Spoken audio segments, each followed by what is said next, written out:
everyone, my name is Miranda Gilbert and I am the new school counselor here at Oakland, and I am so excited to be here, and it's been a wonderful start to the school year already. I am currently sitting in my playroom area where students can come to me for individual counseling sessions if they need it, and I have a lot of books and toys that I use as resources for either my guidance lessons or I use the toys for play therapy when the kids need that to work through any problems that they're going through. I've already been to some classrooms, not all of them yet, but for guidance.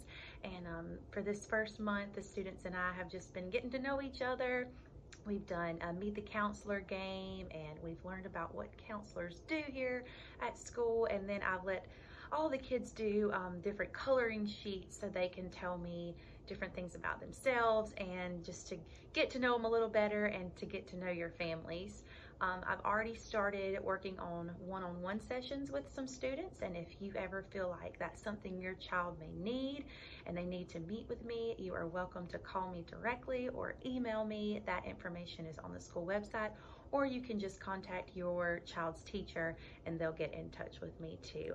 Again, I am so thrilled to be here at Oakland. I am a product of District 2, so it is so cool to be back in my home community. I love it here, and I look forward to meeting all of you. I hope that's very soon. Thank you.